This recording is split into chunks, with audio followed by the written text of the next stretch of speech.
All right, yet again, we are going to continue exploring the martial powers project that we're developing, converting different abilities into mana spend options for basically martial and hybrid classes. Give me a moment here for me to check my wire. Sounds good. Then I need to punch Twitter in the face. Hey, check out the doobly-doo below while I'm pressing a bunch of buttons here. I'm just posting to Twitter as well as to the various Discord channels that I run amok among. While it's going to take me about 10 seconds or so to do that. So while I am doing that, please do like, subscribe, follow me on Twitter. Check out the links to the work I have on DMsGuild. It's all 100% preview. So if you like to cut him a jib, certainly be welcome to drop me some coin to let me know that I need to keep it up. And promotion, I am almost done. And then we are going to first look at some archetypes that are designed for this system. And then we're going to get into the ideation process of creating more martial powers. So if anyone shows up, be welcome to drop a hi in the chat, and I'll lean in and take a look at what you guys got going on. But from there, we will we're gonna have ourselves a cup of coffee, and it's 11:40 now. So I'm gonna set myself a 20-minute timer for me to keep tempo on where I'm at and what I'm doing. Check. Got our timer here. Let's go to a timer equals 15, 19, 20 minutes, and let's get started. Okay, cool. So martial powers.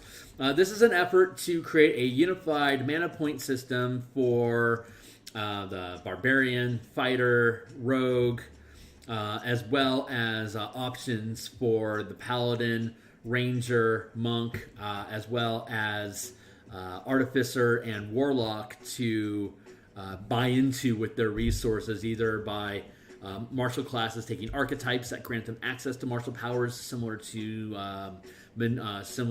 maneuvers for the Battle Master Fighter. It gives alternate lists of abilities that paladins and other half-casters can learn instead of spells if you want to have a different approach. And it also provides options for like warlocks to have invocations, artificers to take infusions, so that you can use your resources to utilize these different powers. Here's your progression table that we've cleaned up a little bit. You have the max rank of power that you can learn is 1, 2, 3, 4, 5. It's starts at 2. Subclasses would start at 3, and then 6 at 2, 10 at 3, 14 at 4, and then 18 is up to 5th rank. That's also how much mana you can spend on powers at a time, so you could potentially stack multiple, like say, instead of smite, there's strikes. So like you could stack up multiple strike effects up to 5 mana, or you could just use one type of strike and spend 5 mana on it specifically to deal scaling damage, which is represented by the power die. If you've stuck around from previous videos, you can see that currently we're lowering the power die to a D6, D8, and D10 because of the stacking nature of the dice. Like, for example, if you are using a strike power and you're spending 5 mana on the strike, you're going to deal an extra 5d10 smite damage. A paladin, one of the perks that the paladin gets if they switch over to the martial power system instead of the spellcasting system, is they get to they drop their normal smite power and instead they adopt martial strike powers. And since it only goes up to 5d10, one of the bonuses, one of the perks that the paladin gets for taking this in is they get an extra die at starting at 2nd level. Whenever they use a strike power, they gain an additional bonus power die to use. So if you know paladins in the 4th tier, at 17th level, they would normally have 7d8 damage that they deal on a smite by spending 5 spell point or a 5th level slot, or using mana 5 mana. But with this system, that's a scale of 7 to 8, which takes you anywhere from 7 to 56 damage. Using this system, they would have anywhere from 6 to 60 damage using 6d10. It starts off a little slower with 2d6 at level 2. By level 10, they'd be doing 4d8 damage on a smite. And then by level 18, they'd be doing 6d10 damage. So over the course of time, the thing with mana that the DMG doesn't address when they talk about switching people over the spell points is how much more smiting you can do by not just having 20 spell slots over the course of 20 levels. You actually have a paladin has 40 mana that you can spend 1 mana at a time to get at 20th level. You'd be doing 2d10 damage per point of mana, which is really great for clearing out trash mobs. If you're just trying to knock down things and not just waste a bunch of mana, but not have your single attack be a waste, then you can just ping things with 1 mana at a time and be cracking out like d10 weapon damage plus strength plus the extra 2d10 damage for smite. And then if you're using like Great Weapon Master and you're doing the -5 to gain +10, you could be potentially spending 1 mana to deal 40 points of damage. And doesn't that just feel good? So it's great. You don't burn through all your spell slots because it's just mana. Costs never change. You can see that the martial mana progresses as a short rest, 2 at 3rd, like fighters, rogues, barbarians. We're going to look at them in a moment. They start with 2, they get 3 at 5th. They eventually scale up to only 10 mana at 19th level, compared to a long rest hybrid caster, which is at 40. And then, of course, you've got monks with key. They get short rest as well, and they scale up to 20 key at 20th level. And if you're using the spell point warlocks, which is in the link down below, it's a free to view and pay what you want. It's currently Electrum because it's really cheap to buy, so grab it. It's great stuff. Also uses a pack magic system that progresses up to 20 key, up to 20 pack mana.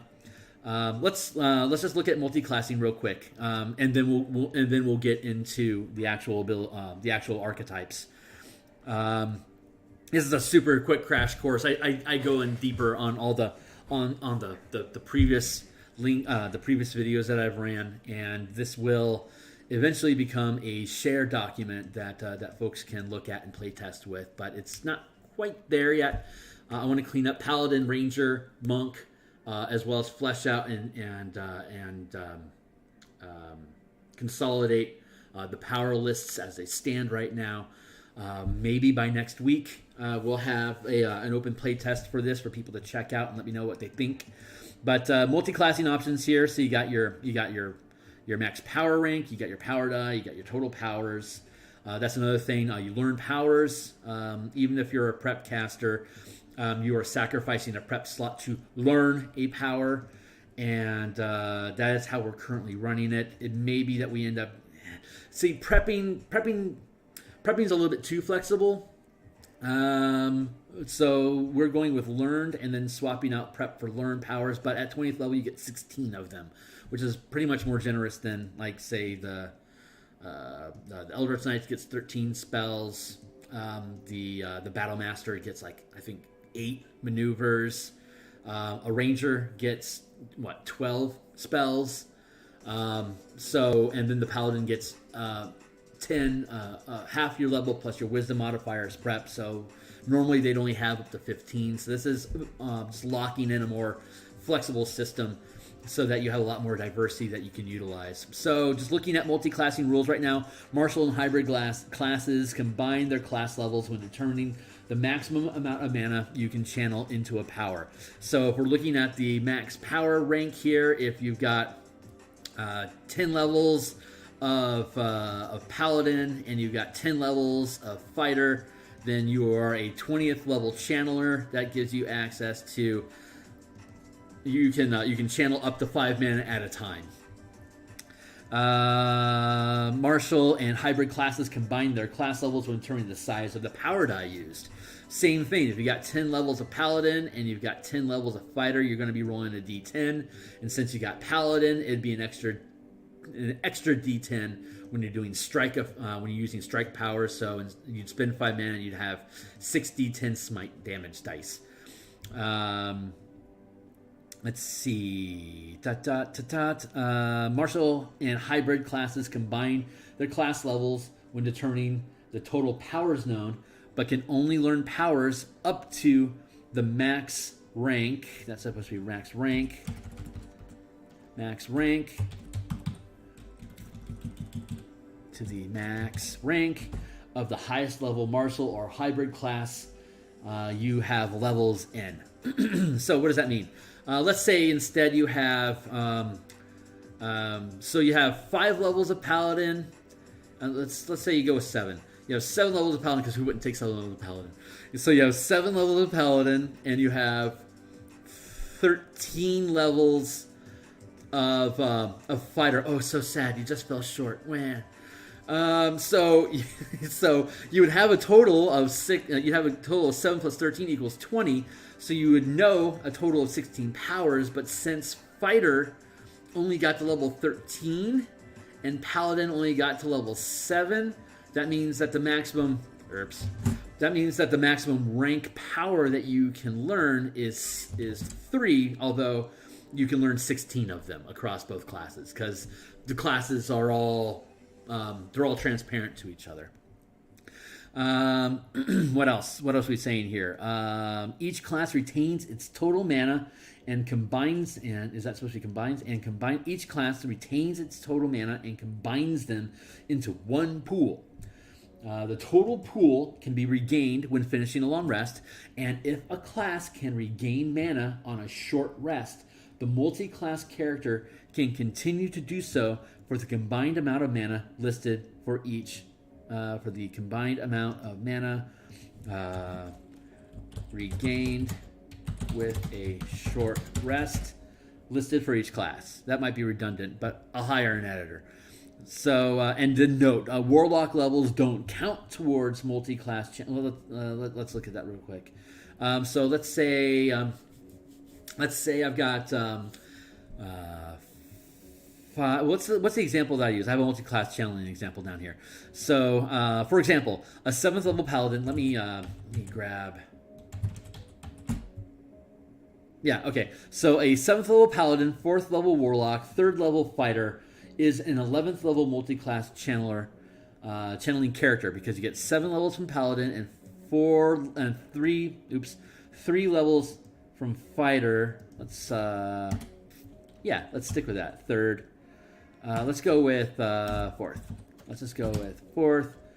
A 7th level, 4th level, 4th level fighter is an 11th level multi-class channeling character because of 4 levels of fighter and 7 levels of paladin, and the warlock levels don't count.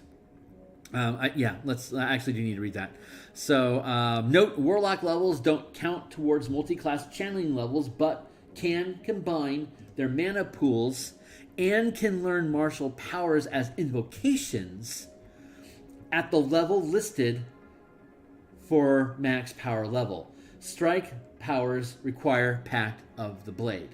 And then full casters don't contribute any levels at all towards multi-class channeling, but can combine their mana pool. So for example, a 7th level paladin, 4th level warlock, 4th level fighter is an 11th level multi-class channeling character because of 7 plus 4 equals 11. You can channel up to 3rd rank powers. You can channel powers up to 3rd rank because 11 plus 4 is 11. You use a D8 power die because at 10th level, you gain at 11th level, you have 9 powers, and then you gain a D8, and you can channel up to 3rd level, 3rd rank powers at 10th level. So that jives. Let's see, 3rd rank. Your mana pool has a total of 20 mana. 14 from paladin. A 7th level paladin has 14 mana. That jives. And let's see, 4 from warlock, because you're 4th level warlock, 1 per level, and then 2 from fighter. Because you're 4th level, that is going to change. A 4th level fighter... No, a 4th level fighter has 2 mana. So that jives. You regain 20 mana when you finish a long rest, because it's your full pull. And because you get 4 short rest and 2 short rests from fighter, you can regain 6 mana when you finish a short rest. Hey man, how you doing? I'm glad you could too. I'm just going through the multi-class options and archetypes. So I'm about done with multi-classing, and then we're going to look at the archetypes, and then we're going to dive into ideation for creating ideas. And Arnetico, I appreciate you being so interested in this project. It's been fun chatting with you about it, and more folks are certainly welcome. Whole stream, but I'll check out the VOD when it comes out. Right on, man. So let's see. Right, okay, so you can learn a total of 9 power. So let's see, you have 20 mana as a 7th level paladin, 4th level warlock, 4th level fighter. You have 20 mana, 6 of which you can regain with a short rest. You can learn a total of 9 powers up to 3rd level from the combined levels of both fighter and paladin. Checking that out, 11, 7 plus 4 equals 9. There, so you can have a total of 9 powers that you can learn. And they can be up to 3rd rank. Plus, you can use up to 2 of your warlock invocations, because you have 2 warlock invocations at 4th level. You can use both of them to learn powers, but because you're only a 4th level warlock, you can only learn 1st rank powers, and you would need Pact of the Blade to learn any strikes. So you would have a total of, if you spent both of your invocations as a warlock on martial powers, you would have a total of 11 powers at 14th level with a pool of 20 points. It costs 3 points to cast a 3rd rank power, 1 point per rank. There you go. So that's that. We looked at Barbarian last week, but what I wanted to point out that I think is important to point out is let's see, Furious Power is unchanged, Brutal Fury is unchanged, Destructive Power is unchanged, but what we did change is Empowered Wounds. So at 6th level, as a reaction to taking damage on a critical hit or failing a saving throw that deals damage while raging, you can recover 1 Fury. So Barbarians are by far the most starved for mana out of the martial classes of Barbarian, Fighter, and Rogue. Barbarian has the toughest time with it. What is the action economy, or the actions loop of a Barbarian? Rage, charge, attack, or rage, wait, attack, take damage, take damage, take damage, reduce it with damage reduction. A lot of Barbarian class archetypes have a 6th level ability that does something involving mitigating damage. And what this one does is it rewards you for being on the front line to take damage from hits, because you're going to get critted more often, but it only recovers up to your maximum level, up to your mana pool. And at 6th level, they're pretty starved. At 6th level, they only have 3 mana. So, and at 6th level, they can cast to 2nd level. They can channel 2nd rank powers.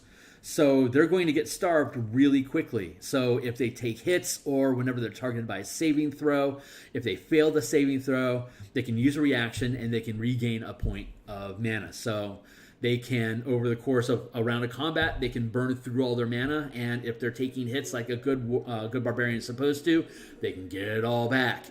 They could then, like, say, take lifelink and use that as one of their powers, so that they're gaining temporary hit points when they're hitting things. So not only are they taking hits and they're mitigating that damage with resistance, but they could also stack on temporary hit points to help mitigate some of that damage if they're continuing to hit like they should. So, and then we already know Brutal Fury, which is once you start getting extra damage dice when you crit, instead of gaining those damage dice, you can instead gain power. You can gain temporary mana that you can spend on strikes. So if you crit, then you can, say at 17th level, you can, instead of gaining the 3 extra weapon damage dice, you can instead get 3 temporary mana, which you could then burn immediately to channel a 3rd rank strike power, or you could add 2 of your own mana, which you would have 8 of it at that time.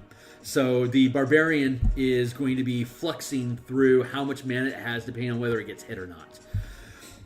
The next, and we're going to go through the Barbarian, the Fighter, and the Rogue, and then we're going to play with different martial powers.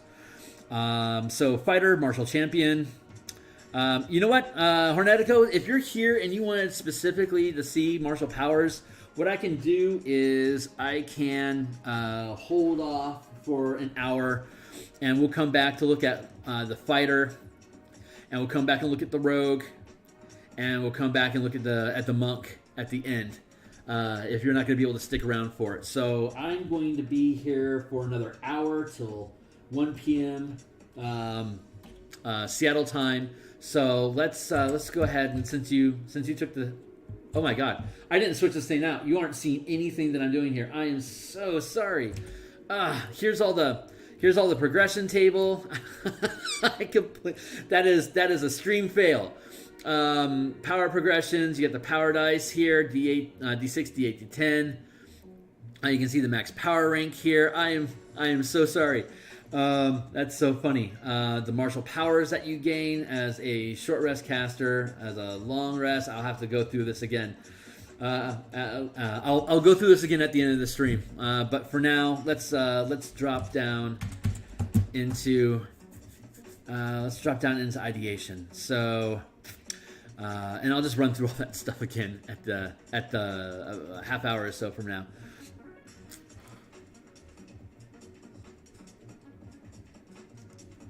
Yeah. Well, yeah. It's the worst. Thanks for the sympathy. You can see what we got going on here now. We did control before. Let's see. We have all our let's see. Going back to the top here, we're like around 120 some odd martial powers at this point that I've codified. We got 32 exploits. We've got 16 maneuvers, which is going to expand with the work that we've been doing. We got 26 reactions. We got 21 strikes. We got 27 sustained powers. This is the most ragged right now, and that's not even taking into account. Let's restart this and keep it going. So the conversion ideation we did with the Blood Hunter stuff. That's about 50 powers that we got stacked up there.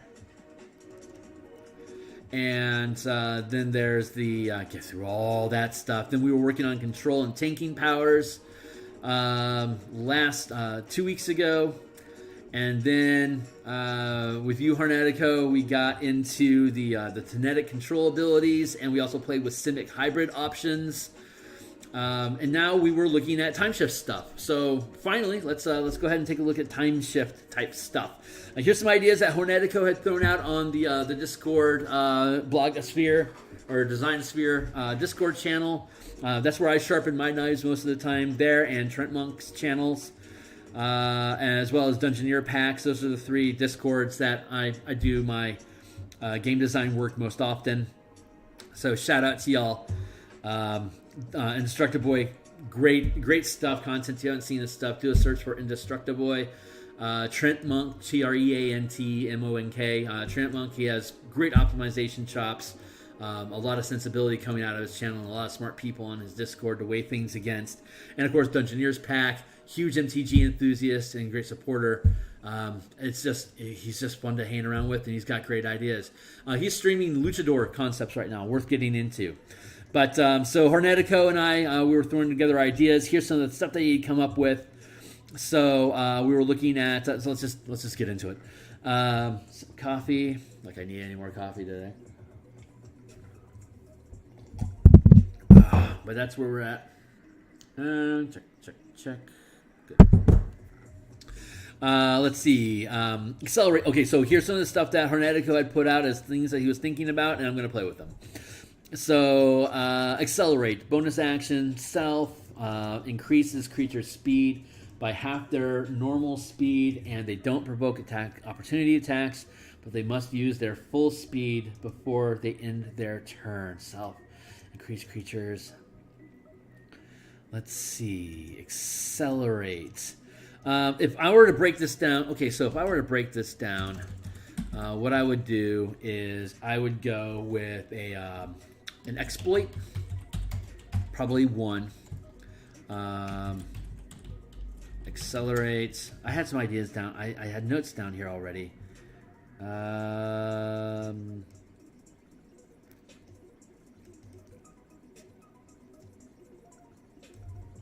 That was one, and then this was the other one. Okay, great. So let's just go ahead and let's go with, let's see, exploit 1 accelerates is, it's an exploit, so accelerates equals, fix this stuff real quick. This will all eventually be in a playtest for people to play with, and I'll eventually be running, I don't know, maybe Lost Mines of Pendelver or something, or who knows. I'll run a game for people to specifically play martial power classes to see if it plays like we want it to. The powers I have at my 16th level table, I've got a selection of these I've been going out, and they've been working so far, but I want to see how people like it in a larger audience. So for now, accelerate is, what does it do? Increase, let's just go with double while moving.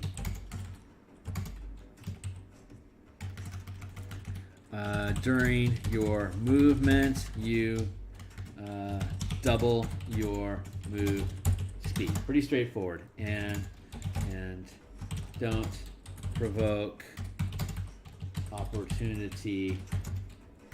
Don't provoke OAs. I'll just call it OA for now. And I'm going to skip the full speed because I've got the hostile version of it.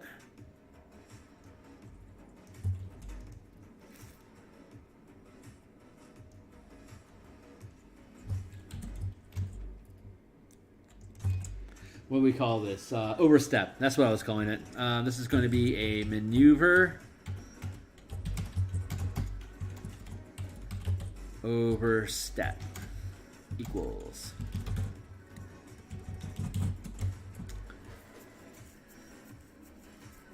Like arrows, other missile projections. What do we got going on here? Let's see. I can't begin to count how many times. Yeah, okay. The accelerate and similar concepts where what I really think the potential it comes from. There's a ton of stuff you can split it into. Absolutely. Another option. Excuse me. I can't see well, so I'm pushing my face down. Maybe I should change my setup.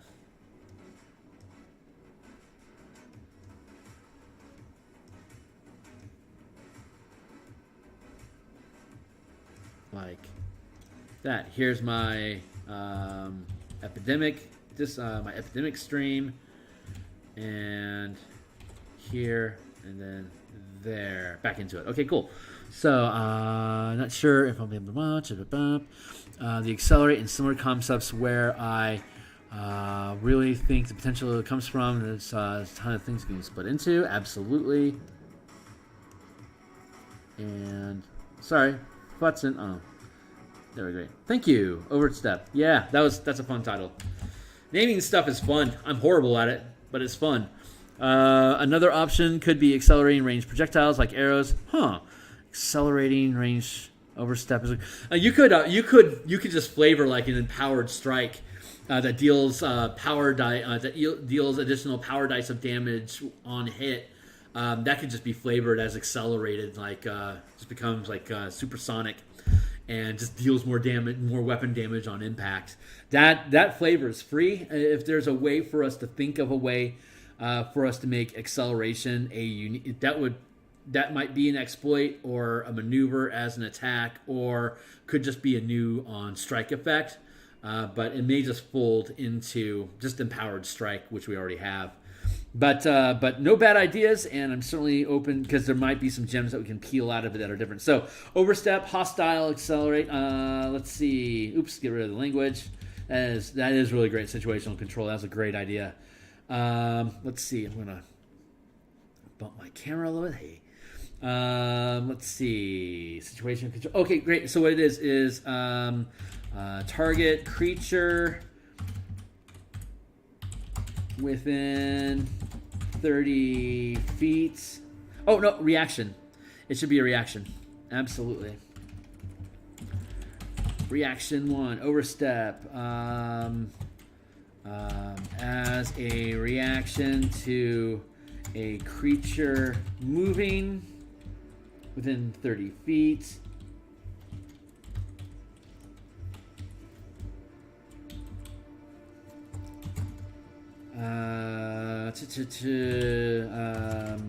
Let's go with a whiz save or moves full. Okay, so the problem with that is if they're moving and they're going to bump into you. How do I want to play that? I can't remember if I suggested a power in there for the idea, but what about a delayed attack, like locking a strike in time for a later turn? Let's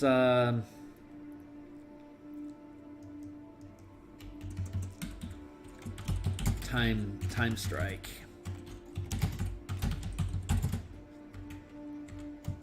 Equals delay attack for another time. Oh yeah, that there is potential there. Let me clean up overstep, because as a reaction, a creature moving within 30 feet, whiz save or moves full distance, moves their full movement in the same direction. If successful, they move 5 feet further than intended.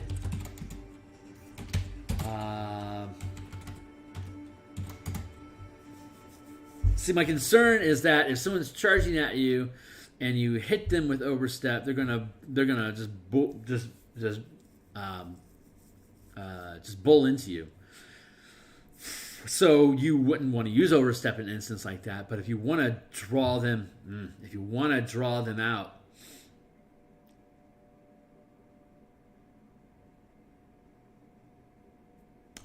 that's what we do. As a reaction to a creature moving within 30 feet, whiz save or moves their full movement speed in the direction of your choice. So you can even have them back away. So if successful, they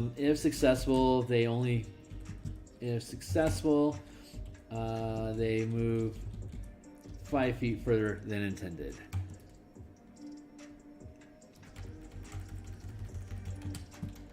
In the direction of your choice. So what that could actually do is have them step in and then step out of your space. It's eating your reaction, but if you are using martial powers and you have something that's approaching a rogue, as a reaction, would say or move the full movement speed in the direction of your choice. So if you have a rogue with you and you use overstep, they step in, and then you can make them step out of the rogue's reach, so you can then sneak attack them, or you could have them just run past him, and then end up in the spot where not only can the rogue attack him because he's moving within this area, but you can also be set up for flanking when it's his turn as well. That's actually really good. I think that's so good. We should actually make it a second level, a second rank power, which would click in at 6th level instead of 1st. That's cool. Later power. What if it was like saving this action for later, so that if you're unable to attack on a turn, you can use it to not waste the action. Like it.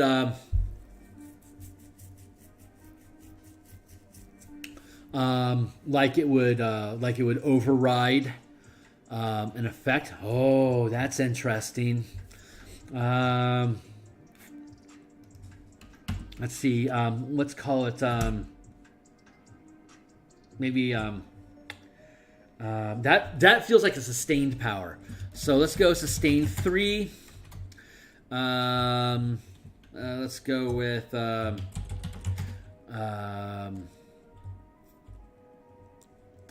future. I don't know, future action. That's a stupid name, but we'll go with it for now. Future action equals sustained. Let's see.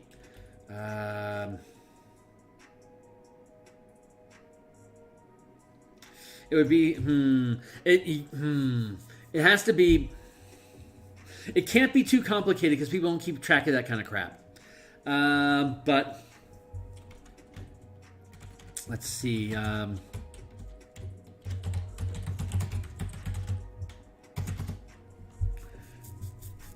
Let's see.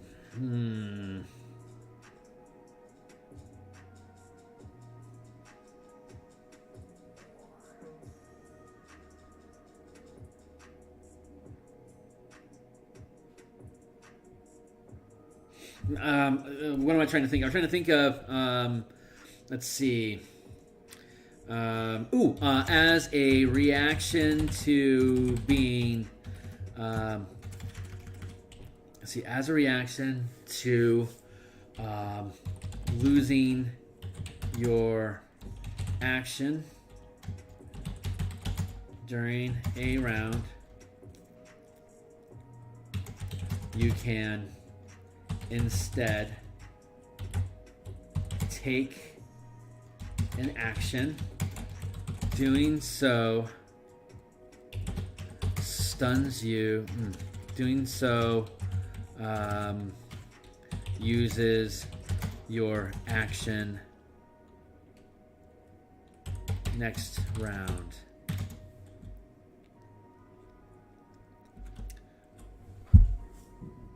We're not sure this idea fits in the mechanics of the martial powers, but there are also ideas involving other timelines, similar to Echo Knight, but were more refined and thought through. Yes, actually, yes, there are options about that.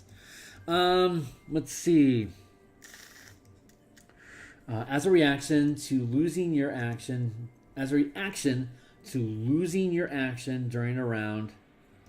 That's what it is. As a reaction to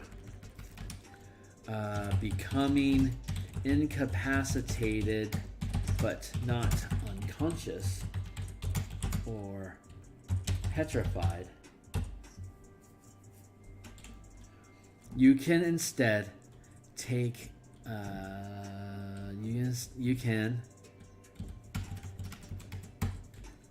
you can use an action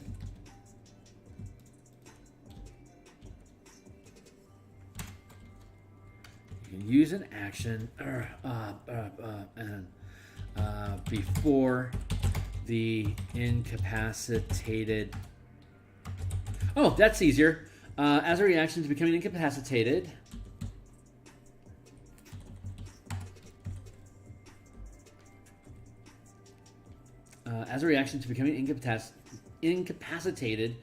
you can use an action. Maybe that is a reaction, but that'd be like a reaction 4. That'd be like a 14th level ability. As a reaction to becoming incapacitated, you can take an action before the condition affects you.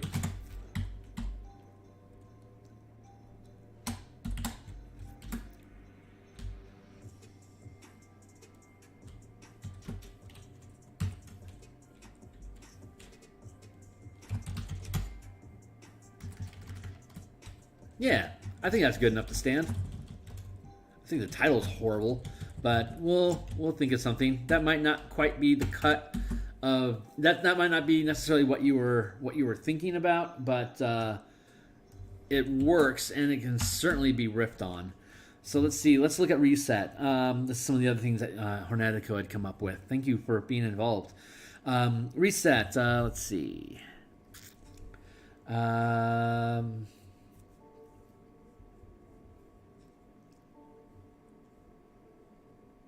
As a reaction to becoming incapacitated, you can take an action before the condition affects you.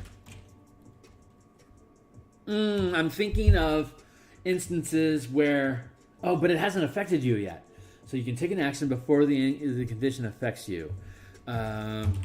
Doing so renders you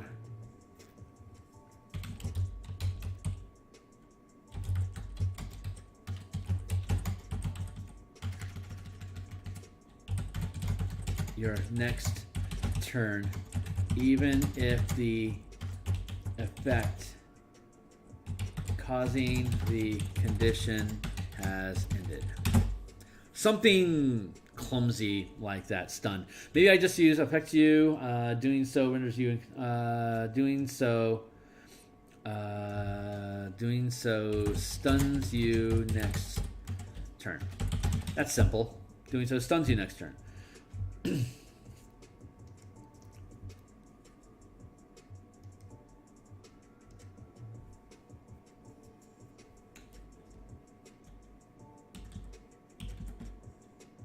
Yeah, I'll go with that.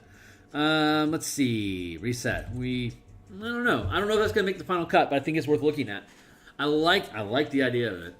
I need to see how many things can nullify that, but it is a 4-point cost. So, I mean, that's pretty ridiculous. Honestly, that might be a 5th reaction. That's so good. Let's place it at 5 for now and consider if it can be less expensive or if it's just too powerful to even exist. But reset bonus action. Well, there could be lesser versions of this. Reaction 2 equals rapid opportunity equals as a reaction to this would actually be an exploit. Exploit 2 rapid opportunity. Oops. Let's go ahead and hit the reset button on that so we keep an eye on where we're at. 1220. Good. Exploit 2 rapid opportunity. When this is when you make an opportunity attack, you can attack twice. Doing so stuns you next turn. So you could do that starting at 6th level, but it stuns you if you do it.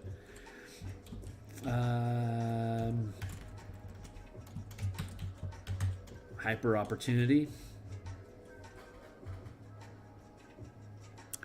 Reset is listed as a bonus action reaction because it's a bonus action to activate it on your turn, but to trigger it later, it's a reaction. Oh, okay. Let's take a look at that.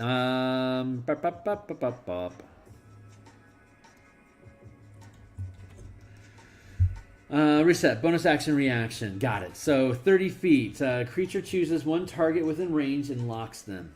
At any time before the start of their next turn, they can undo a specific event related to the locked creature, such as reversing a... Oh, I see what you're saying. Such as reversing an attack they took damage from, or canceling a spell they cast.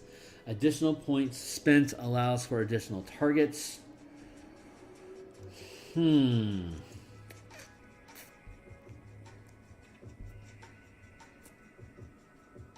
Let's go with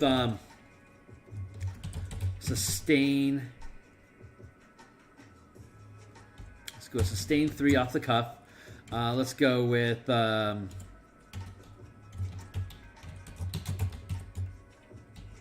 temporal anchor equals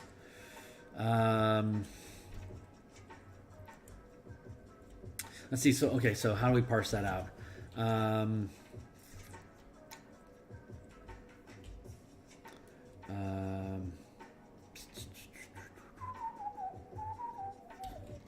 During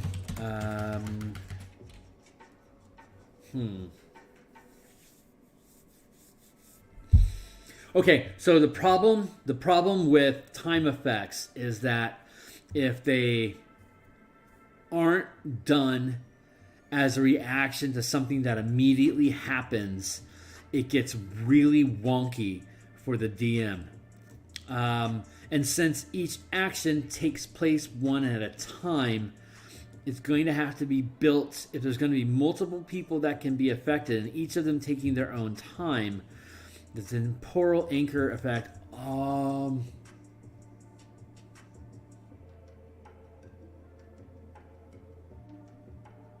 What do you got to say?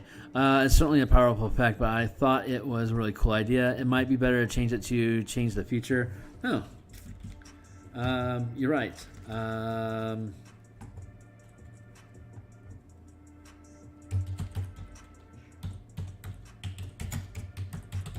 Gratuitous future. Let's go with that. Okay. Here it is.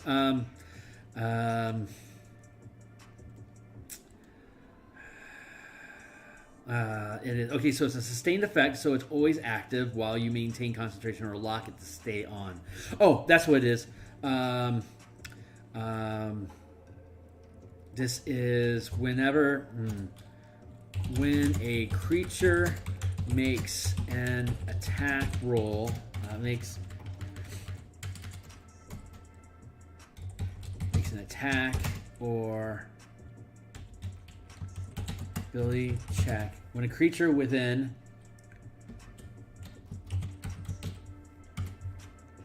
when a creature within 30 feet makes an attack or ability check, you can burn one additional mana to force them to re-roll, taking the worst result. That feels more like, oh boy. So what it is it doesn't matter how many people are inside the area. There are reactions that give people like a silvery barb effect where when they make the roll, they fail. There you go. What this would do is it would just create a bubble, a tiny bubble of 30 feet around you. So anything people do inside of it, if you want to blow a point of mana, they're going to have to re-roll. And you can do it as often as you want until you burn out of mana. That is very powerful. But it feels sustained. It feels like a sustained 5 because you're going to put 5 points into it and then you're going to continue burning points to use it. I am down with that. So what's the lock effect? How does that feel to you? Good. Yeah, that's pretty sick. And at 18th level, that actually feels kind of cool. I could see that. I mean, 18th level, that's basically time stop, like the same. Jesus fucking Christ.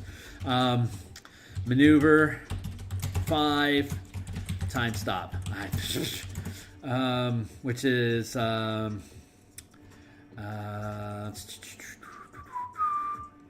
let's see, maneuver time stop. Gain 1d4. Oh wait, during this action, you can spend. You gain. During this action, you gain 1d4. So it's going to be a gamble, but you gain 1d4 bonus actions.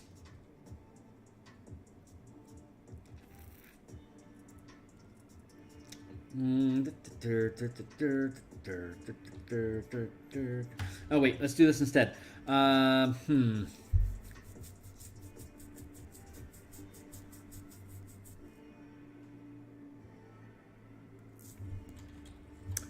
does time stop work as language? Let's just steal it.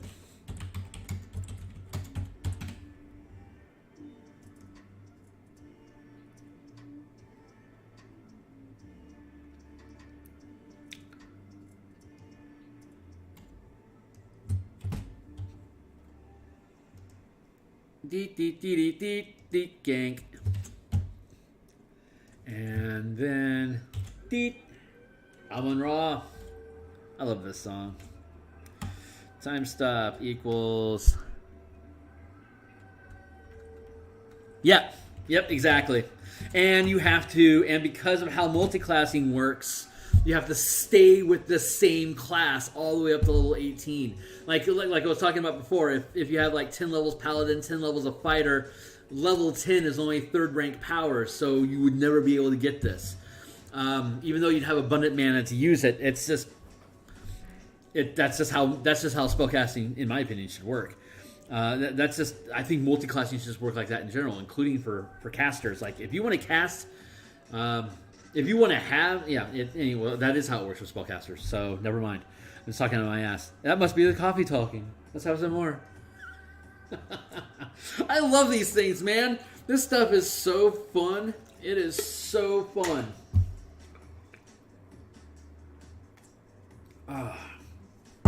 I will point out that if a ranger takes time stop, a ranger has 40 mana at 20th level, and if you check the doobly-doo down below, you'll see all my color mana products, and if you just look at any of them, they're all for free. You can look at all of them for free. Buy them if you don't mind. I'd appreciate it. But you can look at the free preview, see all pages of it, and you'll see that a full caster, a wizard, has 80 points at 20th level, and it costs 9 points to cast time stop. So it's pretty comparable. It eats up the same amount of resources from a character's mana pools proportionately. But let's look at what this let's see what this does. You briefly stop the flow of time for everyone but yourself. No time passes for other creatures while you take 1d4 plus 1 turns in a row, during which you can use actions and move as normal.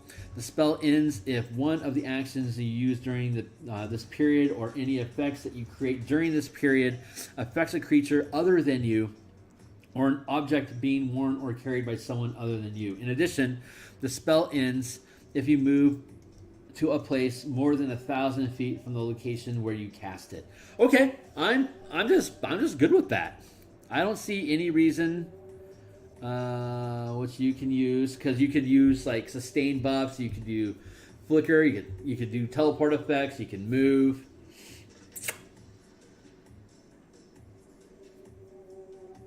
That affects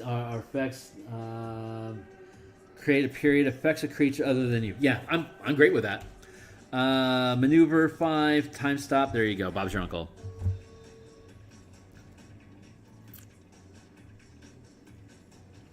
Oh, that is a neat idea.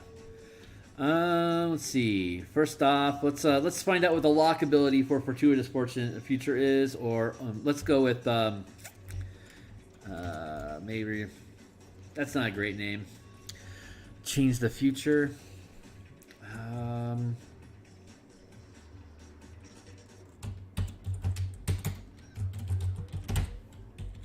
This is called Ideal Reality. When a creature within 30 feet makes an attack or an ability check, you can burn 1 additional mana to force them to reroll. You can ability check. You can force them to re-roll by burning 1 point of mana.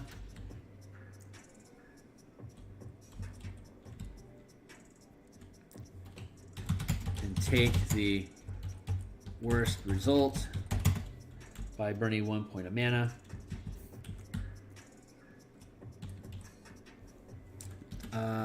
Let's see. Lock gives you something extra. Let's see. Lock equals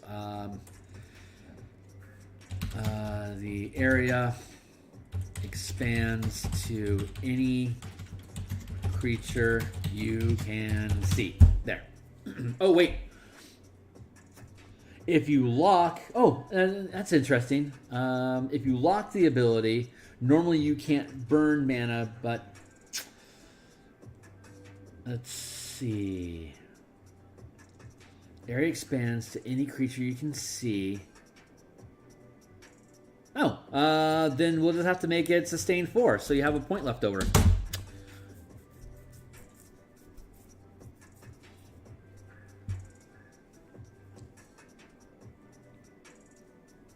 The area expands to any creature you can see.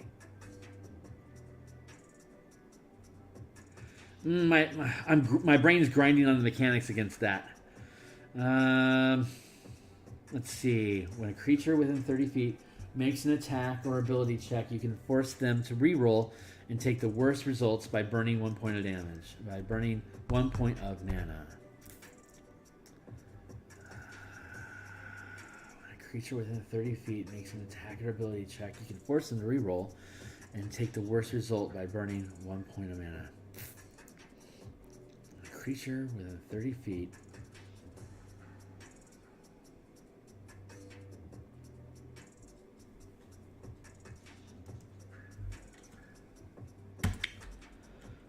If I stick it back to 5, maybe have like... Because I want to try to avoid contradicting burning mana while something is locked. You can burn mana while it's not locked. This is fine. This is perfectly fine. But locking it...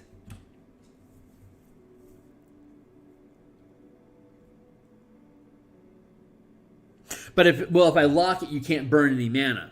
That's the problem. When you lock it, and especially if it was a 4th rank power that you gained at 14th level and then you gained 18th level, if Ideal Reality was a 4th rank power, you'd have a point left over because you can channel up to 5 and this only takes 4.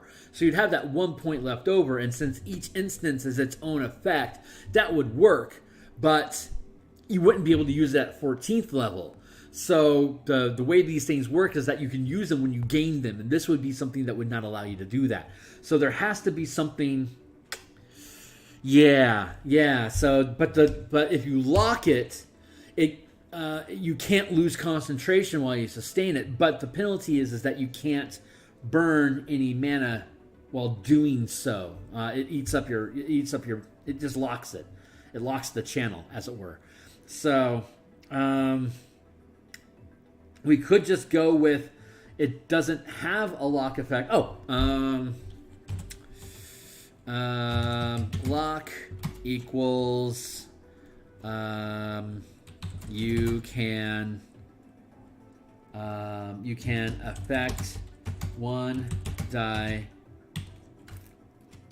Lock equals you can target any creature you can see, and it can be used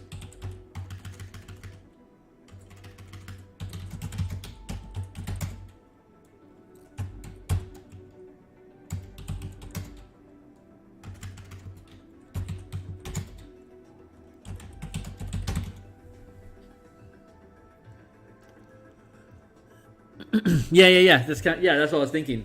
D4 might be too much. You can target any creature you can see.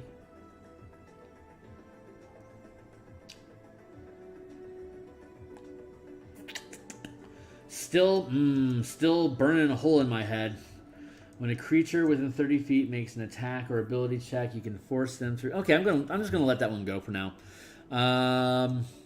But that's turn a specific event related to locked creature, reversing attack and take damage. Additional point spin allow additional targets.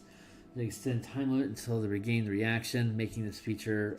I'm going to let that one sit still, but let's look at. I'm gonna let this thing still exist because there might still be some nuggets from there we can pull.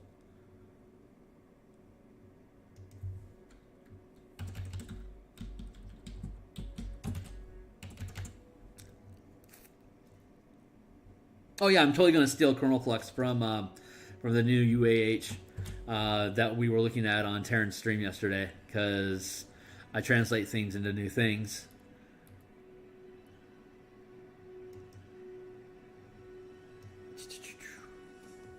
Let's go with this, and then additional targets. And we'll come back to that one, see if there's more we can pull from it. Airlock, let's look at that. Reaction, 60 feet face. Creature selects a ranged attack or spell within range, freezing it in place for a turn. At the end of the next turn, the locked attack object spell continues along its trajectory as intended, resolving any effect it causes.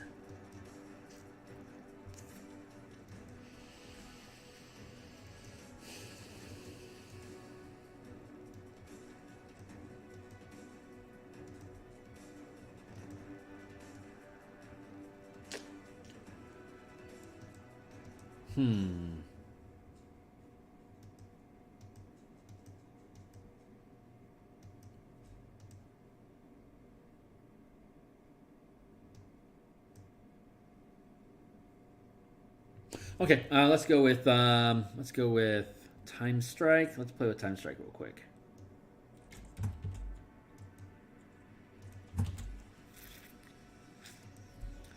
That feels like an exploit 3 to me, just off the cuff. Time Strike.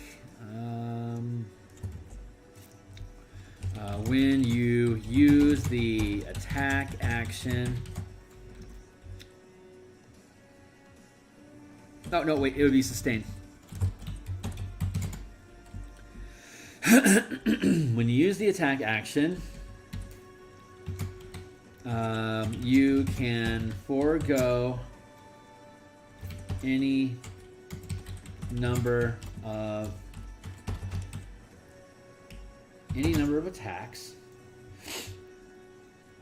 When you use the attack action, you can forego any number of attacks.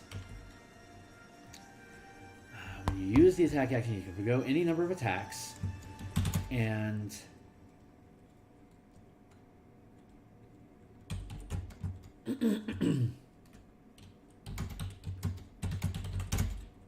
up to your max power rank, and 20 more minutes.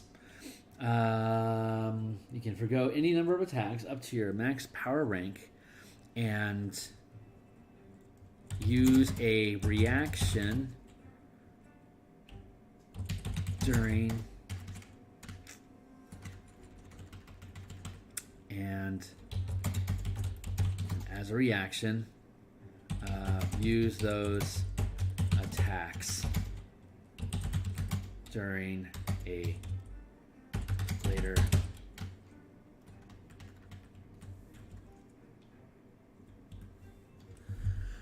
airlock wasn't one I felt super convinced about, but it was an idea, so I thought I'd write it down. Hey, great.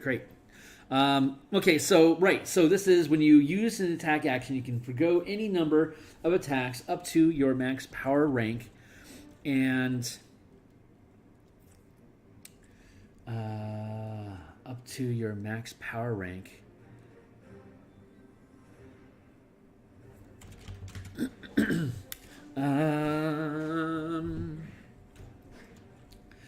When you use the attack action, you can forgo any number of your attacks, up to your max power rank, and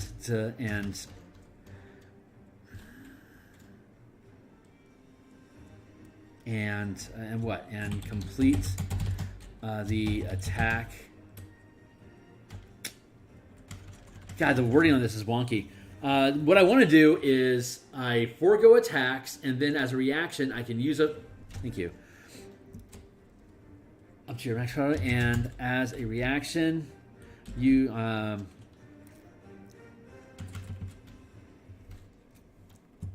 make those attacks at a later time. When you use this attack, so what I want to do is I want to forgo the attacks and then use them and then use them as a reaction. But that and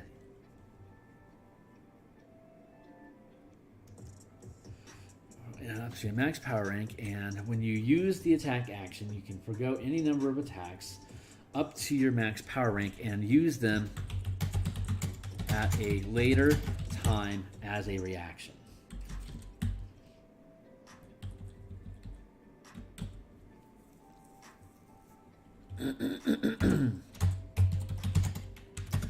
Lock equals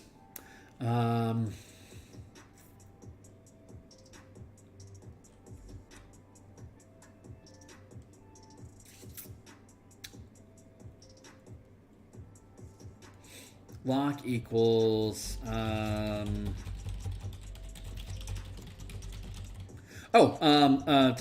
lock equals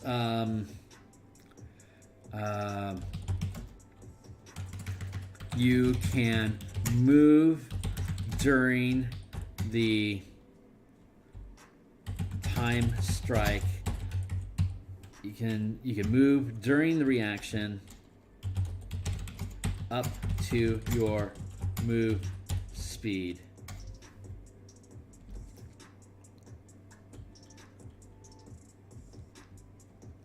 That feels pretty interesting. Up to your move speed if you haven't used all your that's what it is. You can move during your reaction. You can use any remaining movement this turn. You can use any remaining movement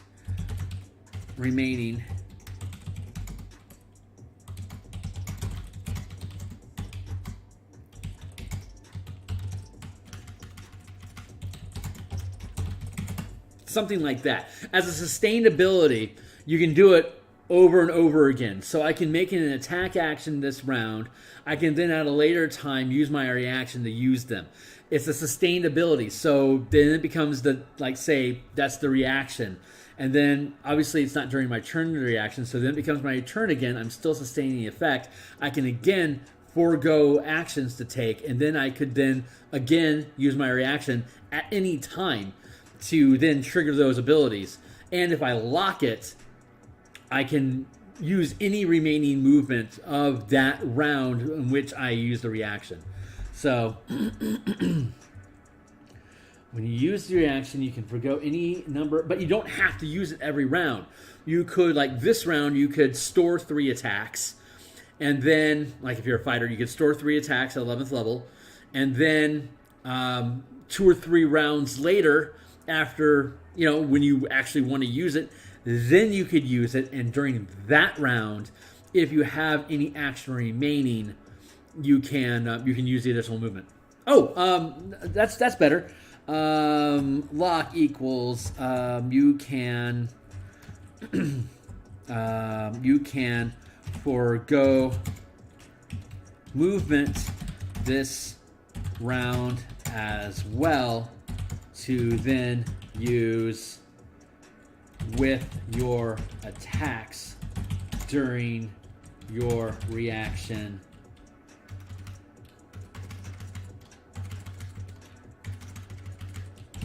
When you use your reaction. That is freaking cool. How's that feel?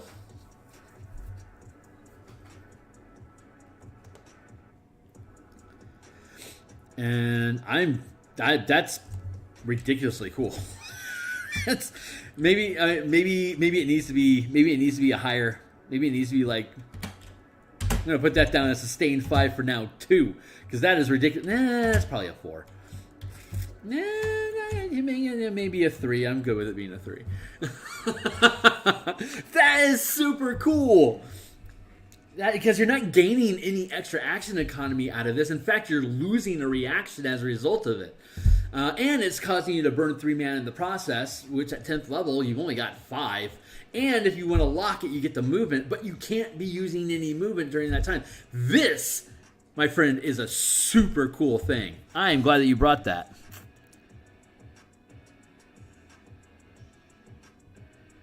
Oh, God, that is so cool. That is super cool. Okay, let's take a look at airlock. See what that guy's got. As a reaction, 60-foot base. Creature selects a ranged attack or spell within range, freezing it in place for a turn. At the end of your next turn, the locked attack object spell continues along its trajectory as intended, resolving any effects it causes. Huh.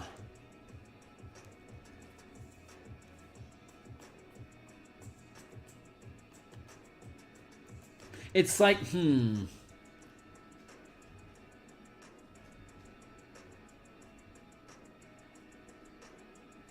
So they make the attack roll. As a reaction, you freeze the attack.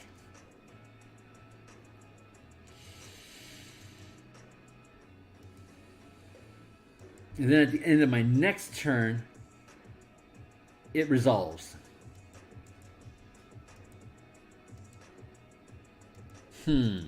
So, like, if people move out of the way, then the attack is going to automatically miss. Is that the gist of it?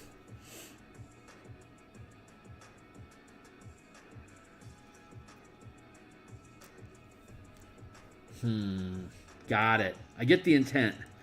Is there a way to do it? Is there a way to build that so it's not wonky broken? Oh, worth pointing out. When you use a maneuver, it can be either an action or a bonus action, so you can do 2 maneuvers per round. You would have to sacrifice your attack action to do it, but there's a lot of circumstances where you might want to use 2 maneuvers at once, especially if you're a rogue. There might be some really cool opportunities for you to be able to put things together. That's something that I hadn't pointed out earlier, but I thought was worth noting, because before it required a bonus action. Like sustained abilities always require a bonus action to activate. But I might change that too, so that actions and bonus actions for powers they're the same thing, but attack actions, of course, require an action. So anyway, I decided to point that out. But it allows for a ridiculous amount of flexibility, and for like the fighter, a lot of times is going to want to use just their attack action if they've got a beat on something. But being able to throw down 2 powers at a time through maneuvers or potentially sustains as well, I kind of like that. We'll see. Let's see. Airlock reaction. So they fire a thing. A thing happens.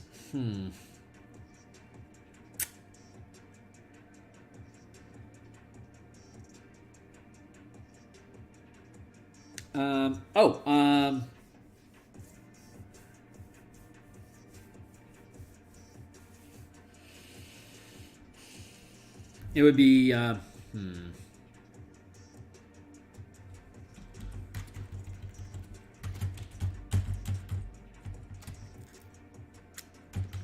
freeze time. Maybe that makes sense. And yeah, reaction absolutely makes sense. Reaction, but that'd be like reaction 2, maybe 3 equals reaction 2. Freeze time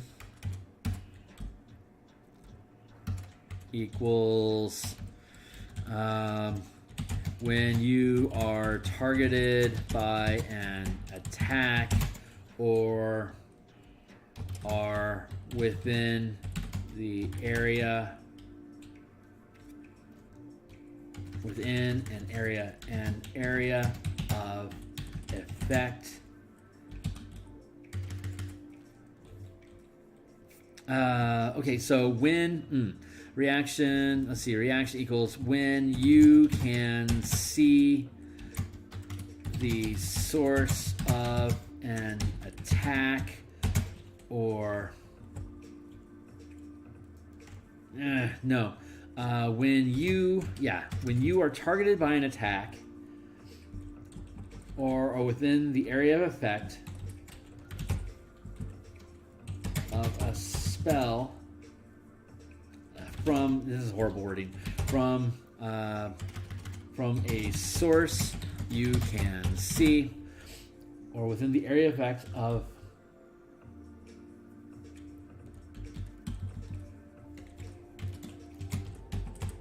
an effect from a source you can see.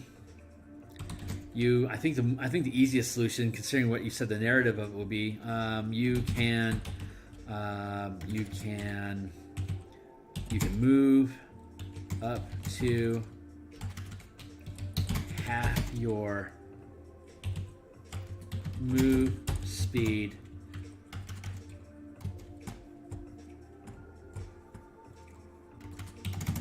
if you are to move out of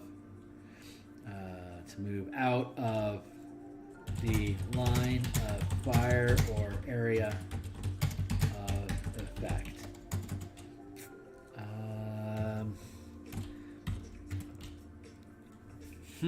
God, that's super wonky. The way that works is like you automatically avoid the effect. You automatically don't get hit. And that is, I don't know.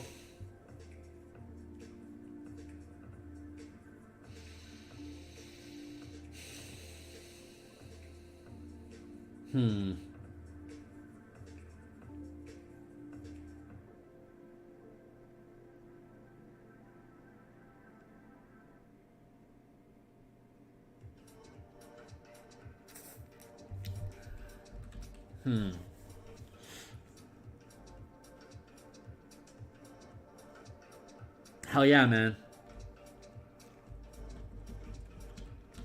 And it's expensive, but it really makes Ranger in particular gets really interesting because of the buff effects that they get, as well as Paladin for being able to rock 2 maneuvers as action bonus action.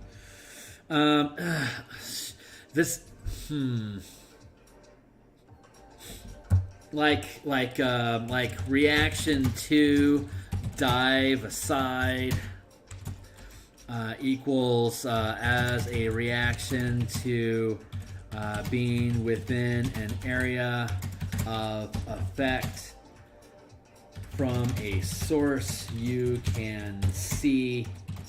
You can move half your movement speed if you escape the area of effect. If you escape the area of effect, if you escape the area of effect as a reaction to making a saving throw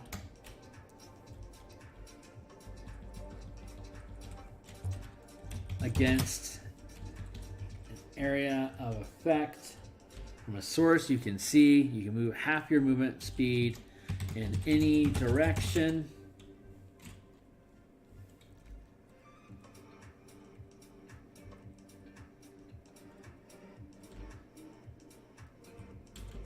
And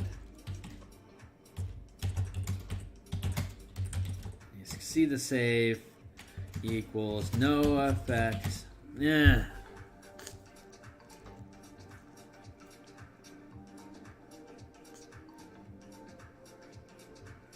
Like just spells in general, like just redo all spells as martial power as powers. Yeah, I don't disagree.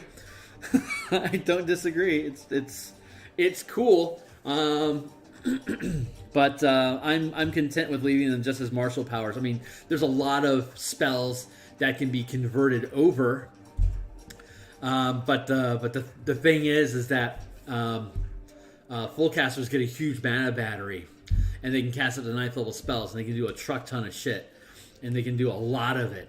These guys, the hybrids only get 40. It costs 5 of their best, so they're really limited in their battery supply. And the martial casters, or the martial classes, are really limited on how much they can channel. It's designed to be better. It's designed to be better and more flexible and more ad hoc than spell casting, because you're not casting a spell to do a thing. So.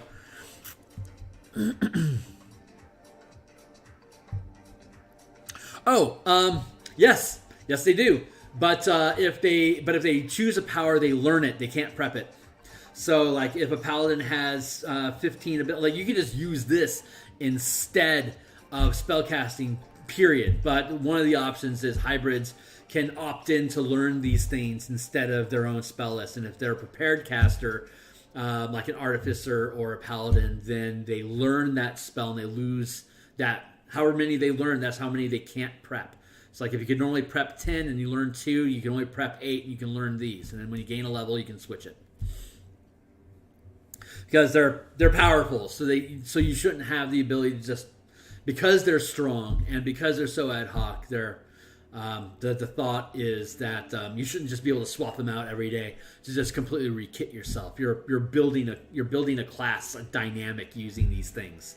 Because like the exploits let you do bonuses to die rolls like inspiration dice, and you get movement stuff, and of course you can do debuff and like all the Witcher stuff that you can do from the Blood Hunter. But but you can. That's an optional rule that's included with them. Like if the DM allows, you either go full bore into just martial powers, or if the DM allows, you can learn them. And of course the warlock can use invocations to learn martial powers instead of invocations. So the warlock is already a hybrid class if you choose to do that. And of course, the spell point warlock in the doobly-doo down below is a free preview, and it's pay what you want anyway. So if you want to use martial powers with spell point warlocks, just go grab spell point warlocks and just start adding these. But you can only use strikes if you have Pact of the Blade. Maybe I could make a martial pact for each of them. So you have to choose which pact that you want to decide, and that's going to be too expensive. But yeah, I'm still mincing over this freeze time thing. Am I crazy thinking that they should be split up between attacks and saving throws? That feels more legit.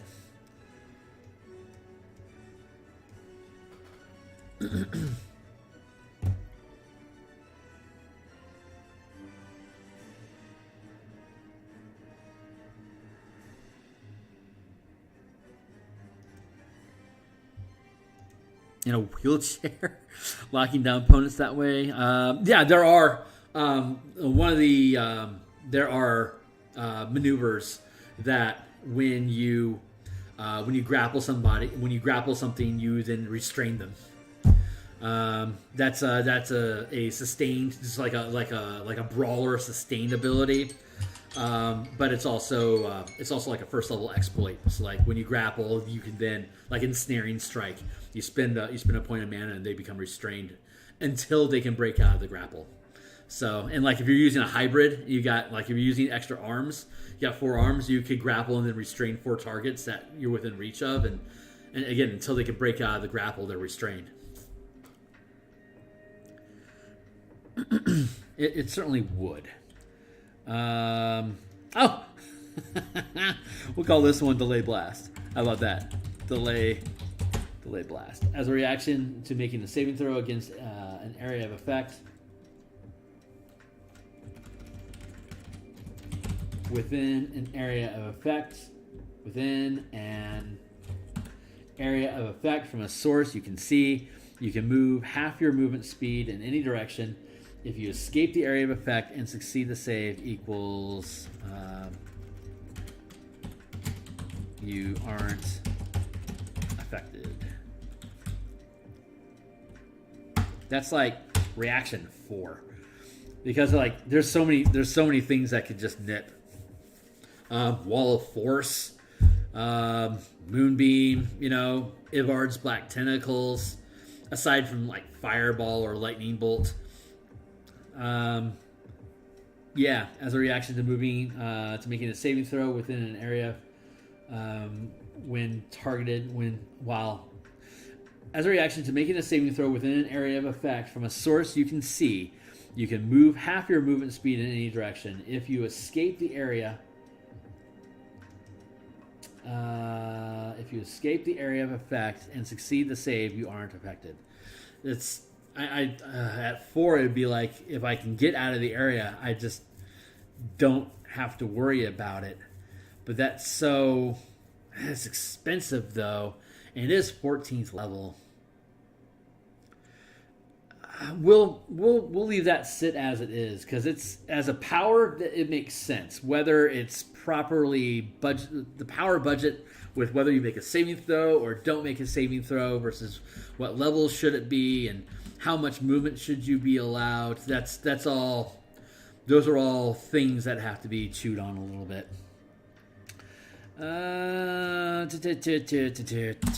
Let's see. I'm going to avoid the attack, but what it did inspire me is for the telekinetic stuff, which is, let's go back up, and then I'm going to go through the rest of the classes, the rest of the fighter and the rogue archetypes. So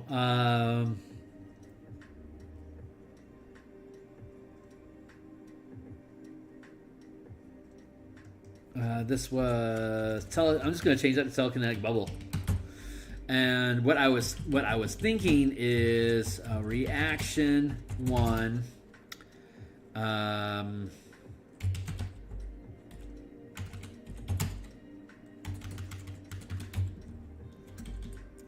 Reaction 1, which is TK telekinetic barrier.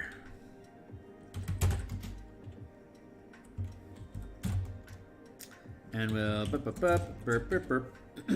area equals as a reaction to being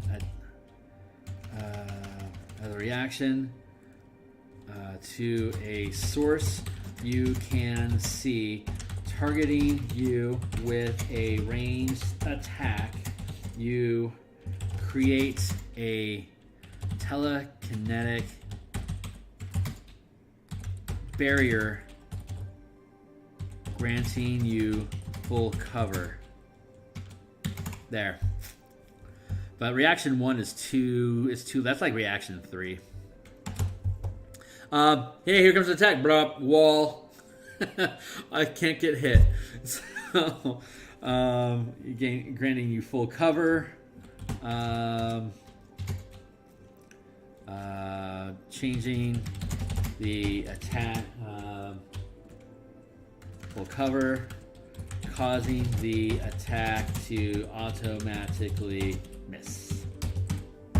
There's that. But of course, if you're like fighting an arcane archer with phase shot, or if you're using the phase shot strike ability above, then your shot can go through a barrier. You can go through full cover.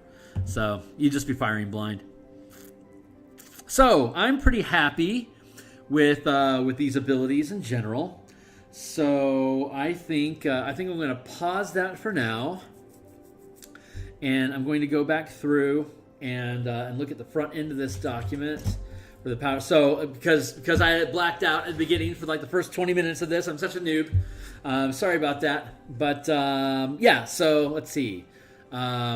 Level 1 to 20, max power 1, 2, 3, 4, 5 every 4 levels from 2 to 18. Archetypes gain at level 3. So let's go look at. I'm gonna just sit here for a second on the chart because all this stuff was absent. So you could just take a look at this off of earlier when I was talking. You can go back and see how this stuff sits. And then here is the multi-class channeling mechanics that I walked through that you couldn't read while I was doing it. So here's and then here's the example that goes along with it. And here's a link to spell point warlocks when we get to that point. So you can see the effects of how multi-classing works between the classes. You can just pause and look at that. Then 7th level paladin and good. And then martial archetypes, we already looked at Barbarian and Path of Rage before. Channeling, they use Constitution as their casting stat. I know a lot of people are going to love that. A lot of people are going to hate that, but screw the haters. Fury, we already looked at that before. Martial powers, we know what that is. So here's the class features for Barbarian. You can pause it and take a look at it if you want, or screenshot, whatever. We added the Empowered Wounds, which is at 6th level as a reaction to taking damage on a critical hit or failing a saving throw that deals damage. While raging, you can use your reaction to recover 1 fury. So if you're taking hits like you're supposed to, you're constantly refilling your mana. You don't have a lot of it, so it's not like you can get unbalanced. You have to keep taking hits or take a short rest to get your junk back. Here's the fighter. We already know what channeling is. Boo! It requires intelligence, mana, but you're gonna see they get a truck ton of shit. So them having mad multi-ability dependency is actually pretty good here. It also gets the short rest, so it gets spell points back on a short rest. You only start with 2 of them. Martial powers, you start with 3 powers. Okay, so right off the cuff. Improved critical. When you roll a 19 or 20, you roll a crit. Good for you. And again, you can here's the full look of it. So you can pause the screen. You can pause this or screenshot if you want to read along with me. But here we go. New stuff, interesting stuff. Channeled Vitality. Additionally, at 3rd level, when you use Second Wind instead of regaining hit points, you can choose to regain a number of spent mana equal to the max rank of power you can channel as a fighter. So at 3rd level, you get 1. At 18th level, as a fighter, you get 5. At 10th level as a fighter, with 10 levels of paladin for a total of 20, you only get 3 because your max channeling level, your max rank as a fighter is 3. You get this once per short rest or per long rest as per Second Wind. You're either going to get hit points back or you're going to get mana back. Take your pick. Empowered Strikes. This is great. So beginning at 7th level, when you take the attack action and score a critical hit, again, you're getting improved critical. When you score a critical hit, you can forgo any number of remaining attacks to gain an equal number of temporary mana to channel any strike powers available to you. For example, an 11th level fighter has 3 attacks. If the first hit scores a critical hit, you can choose to sacrifice up to 2 attacks. You can sacrifice up. You can sacrifice up to 2 of the remaining attacks, channeling 2 temporary mana into a strike power, or you can sacrifice 1 attack to channel a strike power with 1 temporary mana and then make 1 additional attack. Temporary mana can be combined with mana in your pool to channel a strike power. Channel these strike powers up to your max channel limit. So, what's the comment here? So let's see. Hornetico says, okay, so that's a cool idea. Thank you. Second Wind being used for different things feels like something that just makes sense. Yeah, you should be able to do that for maneuver dice with the Battle Master as well. If I gave a crap about the Battle Master, I would recommend that change. But yeah, so the Empowered Strike. So let's see. When you make a crit, you can forgo any number of attacks. You can, let's see, when you make an attack and you score a critical hit, you can forgo, what I want to do is you can forgo the additional damage and any number of remaining attacks. So if you score a crit, instead of gaining extra damage, you scrap extra attacks, and for every attack that you scrap, you gain additional. You get free mana to spend on a strike ability. So ultimately, that is going to end up being more damage than the crit would have done, unless you're using a martial power right now during the crit. Because when you crit, just like Smite, when you crit, you can choose to deal. Damage, and that damage crits. So you hit, you crit, you could throw 5 mana at it, and you're going to do an extra 5d10 worth of strike damage on top of whatever the effect is. Alternatively, if you crit, and you can forgo the damage, and you can instead get free. You perform damage and remaining. Actually, that shouldn't forgo the damage. So you can forgo. You should keep the damage. I knew I had that there. I don't know why I doubted myself. So when you take the attack action and score a critical hit, any number of remaining attacks, you can crit. You can forego any number of remaining attacks to gain an equal amount of temporary mana. So instead of spending 5 mana out of your pool, if you're 20th level, you get 4 attacks. You just scored a crit. You could dump 3 attacks and gain 3 free mana to make your strike, and then you can spend 2 mana out of your pool to again have 5 dice worth of damage, and it would be crit damage. So there you go. I don't know if that's clumsy or not. That sounds weird, but I'll hire an editor to make it make sense. 10th level, Power Surge. At 10th level, when you use Action Surge, you gain 1 temporary point of mana until the end of your turn. The amount of temporary mana increases to 2 at 15th level and 3 points at 20th level. Any temporary mana remaining at the end of your turn is lost. So if you use Action Surge, you get 1, then 2, then 3 free mana to do whatever you want with during your turn because you're Action Surging. Enjoy. And then you got Superior Critical at 15th level, which is your weapon attacks score a critical hit on 18 through 20, which feeds into Empowered Strikes. And then Attack Maneuvers. At 18th level, when you take the attack action, you can forego any number of attacks to gain an equal number of temporary mana that can be burned to channel a maneuver power you know. During the attack action. There you go. So this converts. So you can normally use maneuvers as a bonus action or an action, but at 18th level, those actions can instead be weaved into attack actions. For however many attacks you decide to forgo during your attack action, that is a maneuver you can perform at the of a rank equal to the number of attacks that you sacrificed. Maybe that's a better way of wording it. We'll figure that out. But if you're 18th level, you've got 4 attacks per round. You can make an attack, and then you can use your last 2 attacks to make a second rank maneuver. And then you can use your bonus action to make a maneuver. And then you could use Action Surge at 18th level. It'll give you 2 extra mana that you could use either during attacks or you could use another attack routine to do another series of maneuvers. Like you could sacrifice 1 maneuver you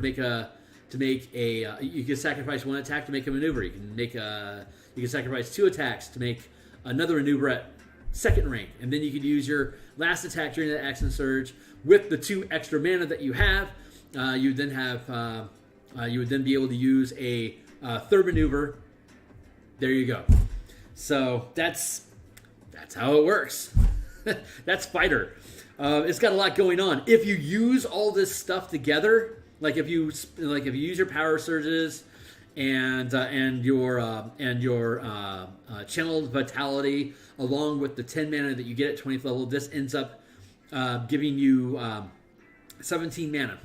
So 18 mana. No, it's 3 plus 3 because you get 2 Action Surges. That's 6. Plus the Channel of Vitality is up to 5, so that is 11. And then you have your 10 mana alone. So as a short rest, you could spend 21 mana per short rest if you use all your resources to get mana back. Plus, like the Barbarian, if you're using the Barbarian can get infinite mana if he gets critted infinite amount of times. This is for however many attacks you're willing to avoid, you can instead use powers instead. So it allows you to control your Nova. Anyway, Harnetico says, got to sign out. Cool, man. Here is the rogue for you to take a look at real quick. It also uses intelligence, but you can take a look at how this thing works for you to here. You can do a screenshot real quick and just chew on it real quick and take a look at it, or catch up with the rest of the stream. But it was great having you here, man. Thanks for hanging out, and thanks for all the great ideas. It was great hanging out with you. But keeping on, rogues, they're short rests. They get 2 at third. They get 3 powers at first level, first rank powers. And so that would be a three first rank martial powers. At third level, when you deal sneak attack, this is empowered sneak attack. When you deal sneak attack damage, you can reduce your sneak attack damage dice by 2 to gain 1 temporary point of mana to spend on a strike you know.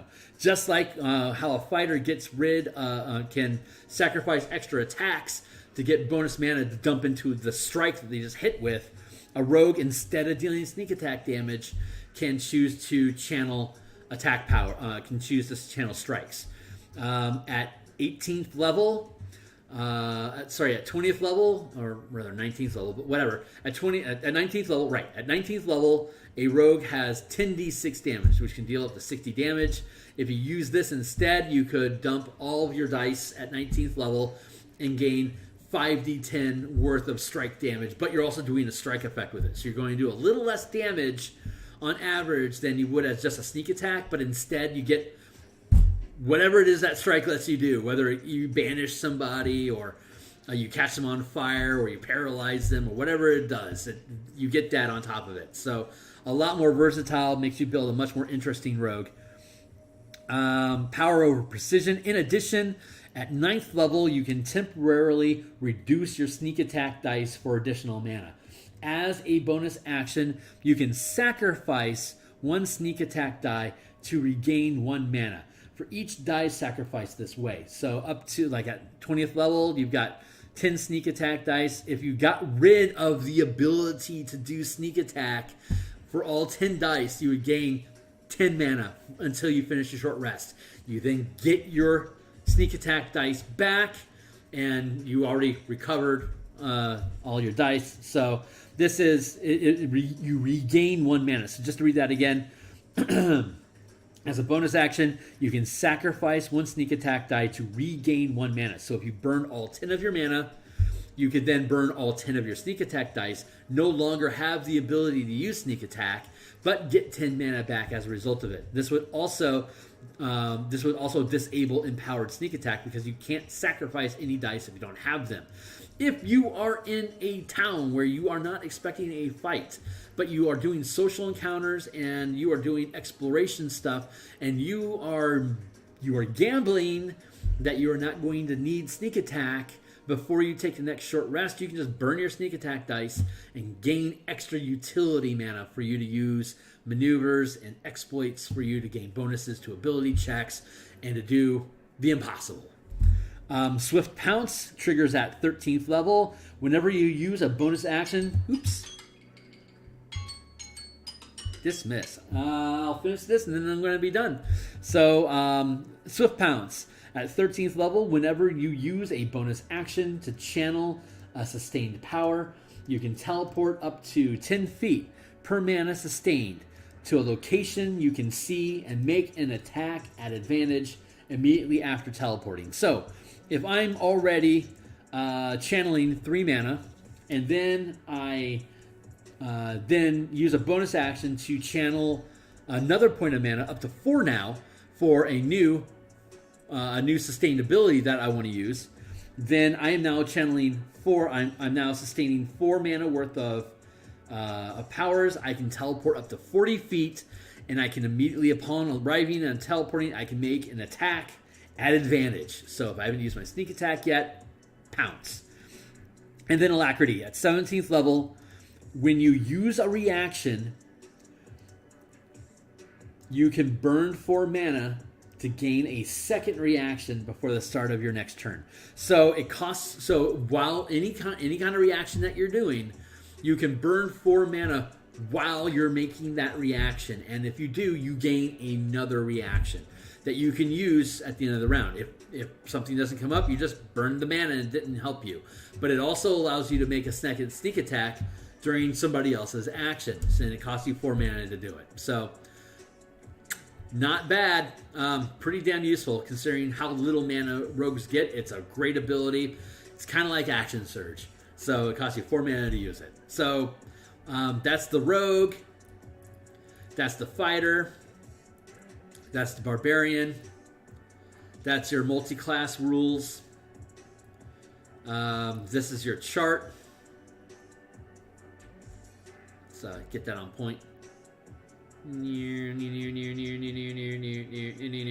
This will be a playtest document that I will be able to share for people to build and play with.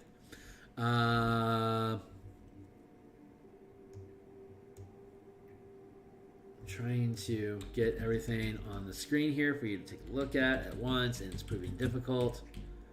So I'll just reduce that down a little bit. There you go. Now you can see all of it. And then scrolling down. I didn't get to the monk variants today. But if you go down to the doobly-doo down below and you click on the DMsGuild books and you look at Elemental Key, that is 100% free preview. You can look at all this stuff like the Art of Battle, and all of these abilities here on page 11 and 12 of the document. That's in Elemental Key. In Elemental Key, it's built as a half caster, so like all these abilities trigger on like level 2, 5, 9, 13, 17, but it's being converted to martial powers, and I'm going to update the book when I do. So it'll instead be 6, 10, 14, and 18, like for whirlwind attack. But these are all just things that the monk gets. You also still get to take your normal monk tradition. So these are just modifying martial monks, as it were. And you can still take shadow. You can still take astral self or poison or whatever. But here's some of the cool things that you get. When you use the monk variant class feature, you gain powerful strikes, which is you can use a power die instead of your martial arts die whenever you would roll martial arts die. They start with a D4 and eventually get to a D8 like around level 11, and eventually get a 20th a D10. This starts you with a D6 and then takes you to 11. So that's a front end improvement. But what's really, really sweet is the adaptive focus, which is at second level. While key is locked to sustain a power, you can use a bonus action to swap one power for another with the same key cost. Normally, if you have a power locked and you want to use a different sustained power, you burn the lock key and you then use a bonus action to create to sustain a new ability, whether you lock it or not. With this, you can just lock, like say if you're 20th level as a monk and you don't want to use Stunning Strike, you can just lock 5 key and you can just switch out as a bonus action. You can switch out what powers you're sustaining. So that's right off the bat at level 2. That gives the monk a lot. If you're going to go with sustained powers as a monk, you're gaining a ton of use out of the mana that you're sustaining. Plus, it's got. Let's go take a look at it real quick, and then I'll log out. So, checking it out, you go here to full preview. Here you go, and it says page 11 and 12. So let's go to page 11 and 12. This thing's like $3, so buy it if you love it. But again, all these things are going to be updated. So like Flurry of Attacks, again at second level. As a bonus action, you can burn 1 key to make 2 attacks using any combination of unarmed strikes or light weapons you're holding and proficient with. But starting at, it says 5th level here, but I'm going to change it to comply with martial powers. So it'll change to starting at 6th level as a bonus action. I created this before I thought about the stuff for the monks, so luckily it's a PDF, I can update it. What will be starting at 6th level as a bonus action, you can instead choose to lock 2 key to sustain Flurry of Attacks. When you do, and as a bonus action on subsequent turns, you can use Flurry of Blow at no additional key cost while this effect is sustained. Again, while you have things locked, you can't burn mana, which means that if you lock Flurry of Attacks, you can't use it with Stunning Strike until 9th level. Or you could just tap 2 mana, or you could just tap to. You have to lock it, but you could of course burn one key to gain Flurry of Blows, and you can try to use Stunning Strike with it. But this is a great quality of life improvement, and it has a power balance so that you can't use it. But you get a lot of martial attacks, but you can't use it with Stunning Strike until 9th level. And then you have Art of Mobility, which is you just gain you gain your increased movement. It doesn't cost you anything to use dash, disengage, or dodge.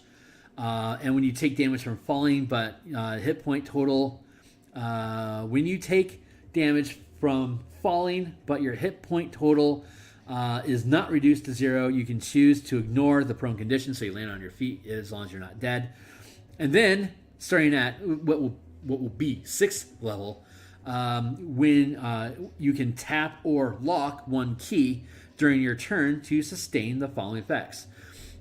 You gain climbing speed. You don't have to use your hands. So you can run up walls with your feet, and you can jump distances.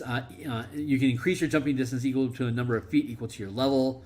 Then at 9th level, you can tap or you can choose to lock with 2 key to sustain all this stuff. Plus, you can move across any liquid as though it was solid ground. So if you were 9th level and you lock this 2 key, if you no longer need to run across water, you can instead, choose to activate Defender, the Defender stance, so that you can do attack opportunity against people. But then you could as a bonus action, or as an action, then swap in. You could use the Art of Movement again, and then you've got Missile Deflection here, which is a 3rd level improvement. Key Healing, which is self-healing for the burning mana. Focus Strike, which is you can burn a die to gain bonuses. Whirlwind Attack. There's a ton of cool stuff here, but like Whirlwind Attack is at, it says 5, 9, 13, 17, but with this update, it'll be 6, 10, 14, 18, which is basically you can attack multiple targets within range, and however much mana you want to dump into it is how much power die damage that you deal to each of them as an attack. So, cool stuff on the way. Perfect recovery. All this stuff is cool, and it's all free for you to look at. So, reduce this back down. Get rid of this. So this is available. If you click the doobly down below, all this stuff is. Where is this? It's here. This, and then you can free preview, and the whole book is here for you to look at. All my stuff is that way. This is part of the core, the Color Mana Spell Point bundle, which is normally $29. I'll log out here so you don't see my spending habits. I don't buy things until they go copper, or until they're one away from going copper. So like once Elemental Key just came out, so once it gets to 50 sales, I'll buy the last one, so I can guarantee myself the right to have copper on my own product. So that's just how I roll. But here is Color Mana Spell Points, Revised Color, and Spell Point Warlocks, which I talked about. These are all 100% preview. The Core Mechanics book, which is going through some strong revisions right now, considering the aesthetics that are being introduced in martial powers. I want to make changes to the Core Mechanics book to help integrate with that more. Knights and Tricksters is going through an update as well, and of course the staff preview is the initial core ideas, the introduction of it, and then Universal Spell Points and High Magic. That is a broke down, super easy version of it. But all this stuff is worth $30. You can buy it for $20. You can get this for free. This is also pay what you want, and this is also pay what you want. So you can technically drop the cost $1, $2 if you really want to save money. $2, $2.50.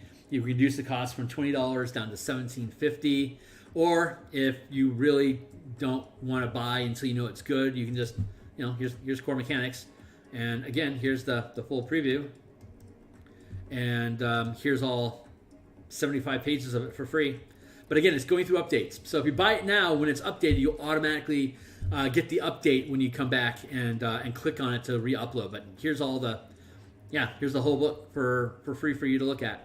And if you like the idea of these mana mechanics and the stuff that I'm building, I'd really appreciate your support to pick it up. It's only $13 for 75 pages of goodness, or about 100. There's about 120 pages overall for $20.